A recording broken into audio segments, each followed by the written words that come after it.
If you've been watching art tutorials for a while, you might have seen some tutorials about perspective before, but if you're anything like me, something about it just doesn't click with you. There are so many things that you need to understand before you even begin to draw things in perspective, but what if it didn't have to be that way? What if there was a way to draw things in perspective without having to draw out all of these lines and grids? What if there was a program that did all of that for you? What if I told you the program that I was referring to was Minecraft?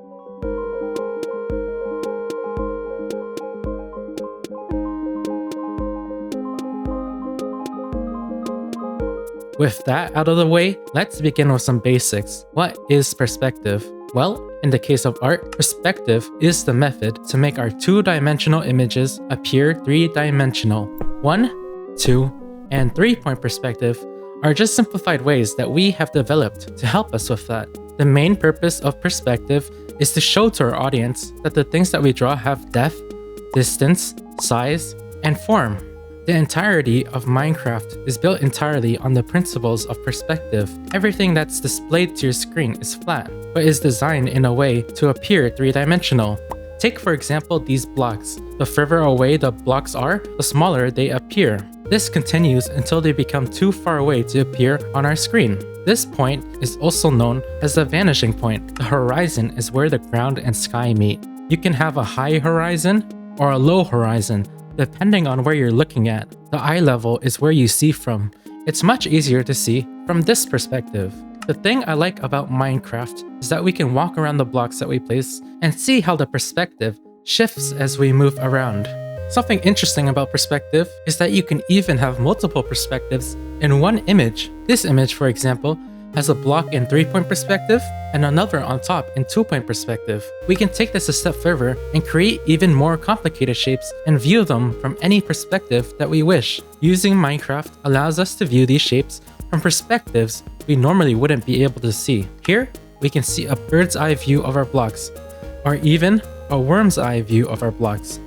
As an added bonus, we can even change the field of view in Minecraft. The higher the field of view, the more that you can see in your vision. Drawing three-dimensional objects in 2 dimensions requires you to understand that objects have multiple axes. You don't really think about it in real life, but in Minecraft, you might already know how this is shown to the player. Here, you can see it again with a block. I can move it on the Z-axis, the X-axis, and even the Y-axis. Now that we know this, how can we actually use it to draw the things that we want? You've probably heard it plenty of times before, but we are going to use boxes to construct the things that we want. Here, I can show you how to create simple shapes from our blocks. We can measure all of the midpoints of the vertical edges of our cube and draw a line connecting all of the dots that we've placed. Here, you can see that we made a half slab. Do the same for the other edges horizontally, and now we can draw a staircase. We can already place those blocks in-game, but if we think outside of the box, we can think of more complex shapes that we can draw with this method that we normally wouldn't be able to create in Minecraft. Here's a little challenge for you. I want you to create any shape using this block as a reference. You can take your time and pause the video to give it a shot, or come back to it after you've finished watching the video. Now, let's kick things up a notch and try something a bit more complicated. Here, I drew the sides of a cabinet. Now, I can take the image and warp it to our box. With this, you can see that we've created a 3D object with just the front and sides of an object. Again, I want you to try doing this for yourself. You can use any object that you have, or use the one that I've given you here. I wanted to draw an illustration. My idea for the illustration was to have a checkered pattern for the floor, similar to a chessboard. In the past, I have attempted to do this many times with lines and grids, but I struggled with making the pattern look consistent. Even when I drew the grid out, I had a problem with understanding how far apart the lines should be. How would you have perfect, consistent squares with accurate placements? What about the perspective? 1-point perspective, 2-point perspective, 3-point perspective. Which one should I even use for this type of background? It sounds so simple, but it was so hard to figure out. I could grab an image of a checkered board and warp it to the boxes or grids that I drew, but everything just felt wrong. Something about it just wasn't intuitive to me. The whole thing looked stiff and felt clunky to use in actual practice. This is where the idea came to me. What if I just built my idea in Minecraft instead, and used that as my reference? This illustration started a little rough, but you can see how it transformed over time. Having the ground floor made it easier to sketch a character in, And being able to change the angle and view the build in Minecraft allowed me to find a nice angle and perspective to work with, without having to draw out every perspective. This is also where I began to experiment with photo bashing other elements into the scene. In Clip Studio, there's a feature that I like to use that helps with achieving this. This feature is the artistic filter feature. With this, I can take photographs and apply a painterly filter to it. When we photo bash things into our illustrations, we have to be mindful of how detailed the objects are in relation to the things that we've drawn. We can take this chess piece and simplify the entire shape into 2 tones. Doing this makes the object look much more in place with our scene. For my next illustration, I wanted to draw a scene of a character crossing a crossroad, but when I went looking for references online, I could never find the angle that I wanted. This is where I went back to the idea of using Minecraft. Minecraft let me build a basic scene in 3D without all of the hassle of learning a 3D program. Bringing it into Clip Studio also gave me more tools to play around with. I wanted the character in the scene to carry an umbrella, but I didn't know how to find a good reference for it. Although I could find a couple that were in the right view, I had the same problem with none of them having the right perspective for my umbrella.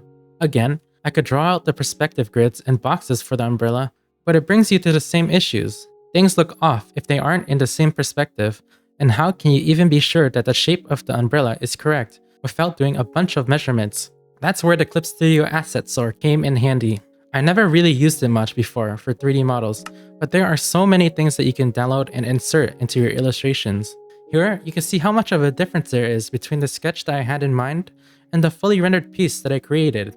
I find that using Minecraft first helps a lot with getting the idea down, but the real creative part depends on what you do with it next. Finally, I wanted to draw an aquarium illustration. The checkerboard pattern helped me for this too. For me, it helped keep things in scale. Using it, I can imagine each of the squares as roughly 1 meter to keep things in scale. Rooms, characters, objects, these can all be drawn to scale using our blocks as measurements.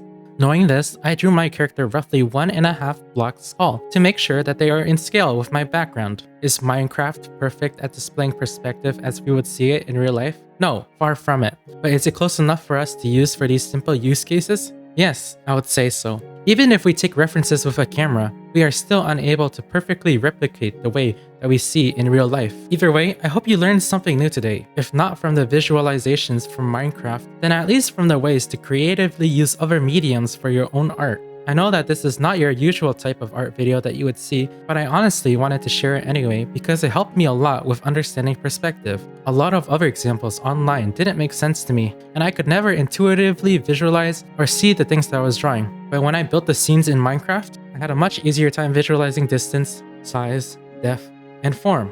As always, thank you for watching, and I hope to see you again in another video. Bye bye, bye bye, bye bye.